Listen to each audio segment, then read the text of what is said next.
his time, in his time,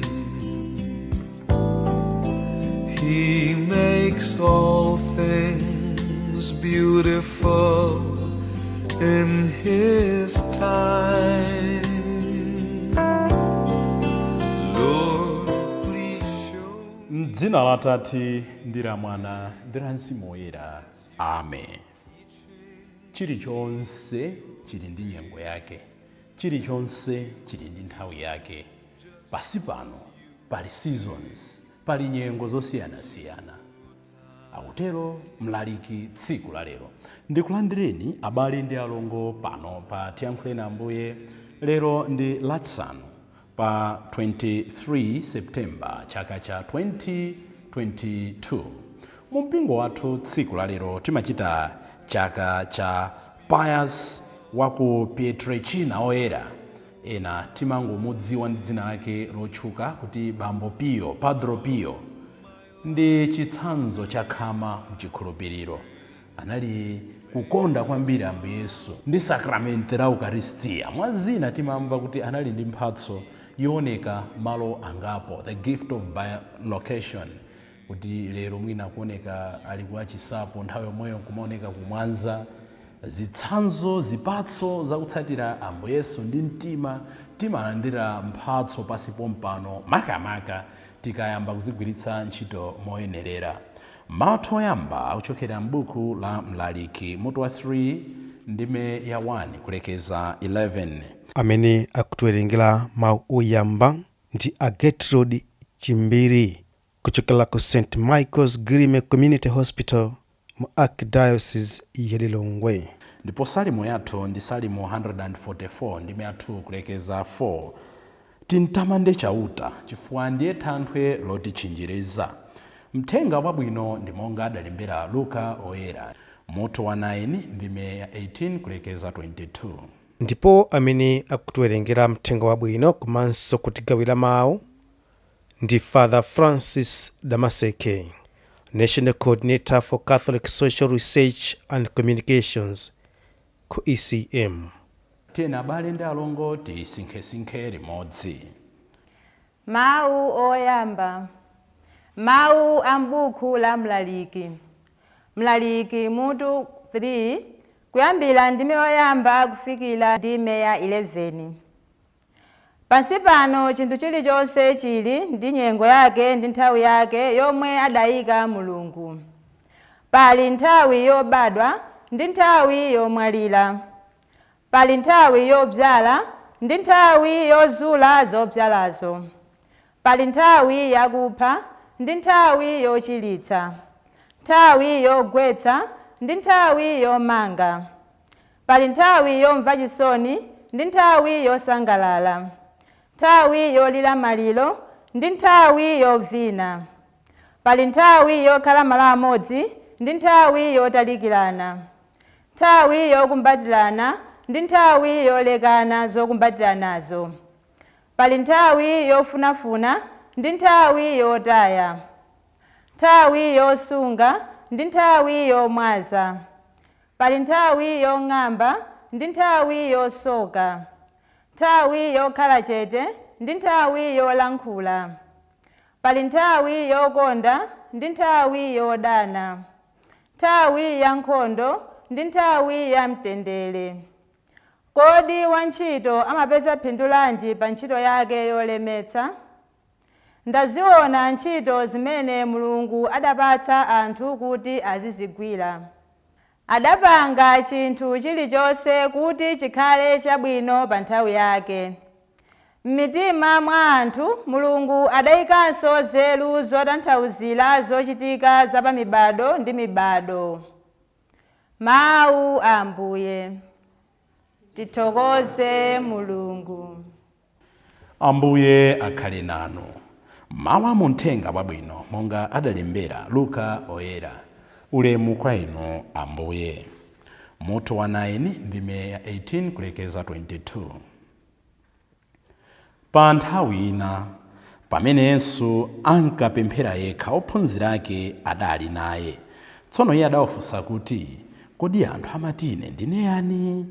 Iwo adati, ena amati ndinu Yohane Mbatizi, ena amati ndinu Eliya, koma ena amati mneneri wina wakale wauka kwa akufa.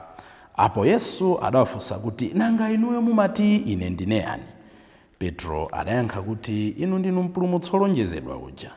Yesu adalamula ophunzira ake kuti asauze wina aliyense zimenezi. Adati, Mwana wa Munthu adzayenera kuzunzidwa kwambiri. Akulu a Ayuda ndi akulu a ansembe ndi aphunzitsi amalamulo adzamkana. Iye adzaphedwa, koma mkucha wake adzauka kwa akufa. Mthenga wa Ambuye. Ulemu kwa inu Ambuye Yesu Khristu. Pamene tikukondwerera moyo wa Pio Oyera, Padre Pio, mpingo kutipatsa mawu awa amlaliki kuti tisinkhesinkhe ndi mawu ofunikira kwambiri. Chilichonse dziko lapansi chili ndi nyengo yake, chili ndi nthawi yake. Tibwerekere chichewa cha anzathu amene amagwiritsa ntchito kwinako. Chilichonse chili ndi nthawi yake yoyikika. There is a season for everything under life. Pachifukwa chimenecho tikuyenera kuti moyo tizusamala kwambiri ifa utha kuti tidzimutsa pa nthawi imene ife sitikuyembekeza. Mwachitsanzo atipatsa mawu yambaja, pali nthawi yobadwa, pali nthawi yakufa, pali nthawi yolira, pali nthawi yokondwa, pali nthawi zomwemwetera, pali nthawi zokumbatirana, pali nthawi zolekana. Izi zinzotithandiza kuti tione kuti cholinga cha Mulungu poyika nthawi zimenezi m'moyo mwathu ndi chani. Akutilangiza mfumu Solomoni m'mawu awa zinthu zitatu zofunikira.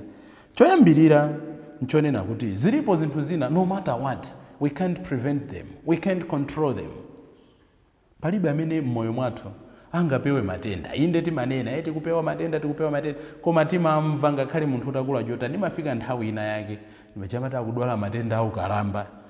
Pali zinthu zina kulira. Palibe nganena kuti ine ndimuletse, ine moyo mwanga sinalirepo. Hayi, zinthu ngati imfa. Afunanso ationetse chachiwiri kuti true comfort potsamira pathu penipeni ndi pa Mulungu osati pa zinthu. Potsirizira afuna ationetse kuti tizigwiritsa ntchito tsono mipata yathu, mwayi wathu mu nthawi yake yoyenerera ngati tikufuna tikhale anthu okondwa. Nyengo tuzimasintha abale. Time changes, seasons changes. Tizikhala very, very, very careful. Zitha kudzatidzidzimutsa. Tikhale ndi imene amati reserve tank. Tizizifunsafunso jelemani kuti what if nanga zitati zatere, nditati ndadwala, nditati ndamwalira, nditati ndachita ngozi. Tisamangodya zimene Mulungu anatidalitsa, tizisungako zina on the reserve kuti china chake chitati chachitika, ana anga ndasiya potani, banja langa ndilisiya potani, mpingo wanga ndosiya potani, tiyankhuleni Ambuye khala potani, mthenga wabwino umene timaulalika ka ndife akumphakati, nditati china chake chachitika. Anthu amene ndimaphunzitsa ineyo kandi ne mphunzitsi wa akatukumeni chingachitike ndi chani. We should have a reserve tank, kumakhala okonzekeratu. Chiyambi chokhala moyo okondwa ndi kudziwa tsono nthawi yoyenera kuchita ndi machitidwe yake mu nthawi yoyenererayo. Mlaliki akuti zonse zili ndi nthawi. Dzulo amati zonse nzachabe, koma lero akusintha kuti zonse zili ndi nthawi. N'chifukwa chake tikuyenera tiphunzire kumakhala ndi nthawi yokhala pasi, nthawi yodikirira, nthawi yopirira, nthawi yosinkhasinkha kuti munyengo zimene ndikudutsa panopa ndichita bwanji kuti nditulukemo. We must know when to speak and when to shut up. Ena sitidziwa nthawi yoyenera kuyankhula kapena nthawi yoyenera kukhala chete. Nthawi yoyenera kukhala chete timayankhula, nthawi yoyenera kuyankhula timakhala chete. Afunanso atithandize kuti tisamakhale okhumudwa tikamadutsa munyengo zina. Nothing is permanent here on earth. Things are intransient. Tikawerenga buku la mneneri Yesaya mutu wa 43 ndi 2 amanena kuti pamene ukudutsa munyengo ya madzi amkokomo ukumbukire kuti ine ndili nawe. Sanatisiye tokha, sadzatisiyapo tokha Mulungu. Woyera uja wa Israeli ndiye mtetezi wathu, amakhala nafe munyengo zonse mu nthawi zonse. N'chifukwa chake tikawerenga buku la mthenga wa Yohane amatiuza kuti palidi nthawi yoyenera kukonda, malembo oyera omwe amatiuza kuti pali nthawi yoyenera kukonda komanso pali nthawi yoyenera kudana nazo zina. Nde zoyenera kukonda ndi chani? Tikawerenga Yohane 13 ndime ya 34 kulekeza 35 amatiuza kuti lamulo langa nali muzikondana. Nthawi yoyenera kukonda ilipo. Komanso pali zinthu zina zimene timenera kukhala ndi nthawi yapaderadera yodana nazo. Mwachitsanzo tikawerenga buku la Miyambo 6 ndime ya 16 kulekeza 19 amatiuza kuti pali zinthu zina zimene timenera tipeze nthawi yomadana nazo. Ndipo anazipanga enumerate zinthuzo zilipo 6 zinthu zimene timenera kuti tizidana nazo. Choyambirira akuti tiyenere tidane ndi masonyada. Funa kutanthauza kuti tidane ndi kumaweruza ina. Masonyada ndomona wina aliyense ngati wopanda ntchito tidane ndi masonyada. Chachiwiri tidane ndi pakamwa pabodza. Zimene zito amatiuza m'buku la Miyambo 6:16 to 19. Tidane ndi pakamwa pabodza pamabweretsa migawiko. Tidane ndi manja a munthu amene amapha anthu osalakwa. Nde tikati zakupha ena amati ine sindaphepo munthu. Kupha kuli njira zosiyanasiyana. Ena timapha ndi mawu athu. Munthu kumango muyankhula mawu oti amadzimvera chisoni nkusiya kudzikhulupirira tamupha amene uja. Ena timapha financially. Anthu kumango apatsa kugwira ntchito pa khomo 2 years kumango apatsa dzimashati za oversize, zisapato zophulika zimene ife sitingathenso kuvala. Munthu amene uja tamupha economically. Munthu wina amene akuti tidane naye nthawi tipeze yodana naye ndi mtima wa anthu okonzekeratu kuchita zoyipa. Zimenezo tidane nazo kumachitwa okonzekeratu. Kuti mawa ndikapanga zakuti nkachoka kumeneko ndikalandira sakramenti lakulapa. Ayi, Mulungu sembe zotero samazilandira. China chimene akuti tikhale ndi nthawi yomadana nacho mwapaderadera ndi mapazi othamangira msanga zinthu zoyipa. Tilipo anthu ena timangothamangira choyipa china chilichonse. We easily grasp evil. Kenaka kuti tidane ndi mboni yonama. Zinthu zimene tikuyenera tikhale ndi nthawi yapaderadera.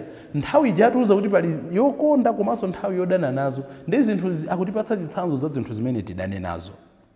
Komatu tisayiwale. Ngakhale pali nthawi yosiyanasiyana. Seasons change, all things change. Koma Mulungu yekha samasintha. Aheberi 13 ndime ya 8 amatiuza. Ana ali dzulo, ali lero adzakhala mpaka muyaya. Khristu lero, Khristu dzulo, Khristu mpaka muyaya. Ambuye Yesu samasintha, Mulungu samasintha. Ndengati zinthu zimasintha, tisagwiritsitse zinthuzo. Ndengati anthu amasintha, tisagwiritsitse anthuwo. Abale amatha kusintha, abwenzi amatha kusintha. Kudapo kuti anthu analiponda apa na mpondepo angodana from nowhere. Koma Mulungu sadzasintha. Aliyemweyo sadzasintha. Samasintha tizimkhulupirira. Abwenzi angathawe, nyengo zingasinthe, chuma chingasinthe, mafuta angapezeke, mafuta angasowe, Mulungu sadzasintha. Komabe ngakhale nyengozi zikutionetsa kuti palibe zinthu zina zimene sitingathe kupanga control. Komabe tili ndi zisankho zina zimene titatapanga zingathandizire nyengo zathu kukhala differently monga mmene zilili. Mwachitsanzo kusankha kuti ndizikhala ndi maconduct otani mmoyo mwa, ndizikhala ndi chikhalidwe chotani.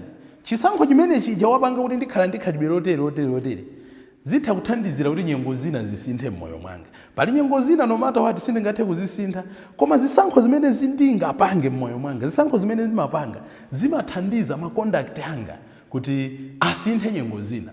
Mwachitsanzo ndasankha kuti ndizipanga ma exercise, ndizidya modziyang'anira thupi langa, ndizisamala machitidwe yanga azinthu osangoti chilichonse ndachipeza ndadya icho ndamwa.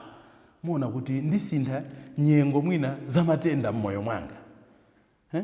Nditha kusankha kuti ndifuna ndipange form character yanga, ndikhala munthu wokondwa, ndikhala munthu wokwiya. I can choose to form my character. Komanso I can choose to obey or to disobey God. Ambuye Yesu muthenga wabwino akuti anthu amati zakuti zaineyo nanga inuyo mati ine ndine ndani? Ndifunso limene akufuna tosefe tiyankhe.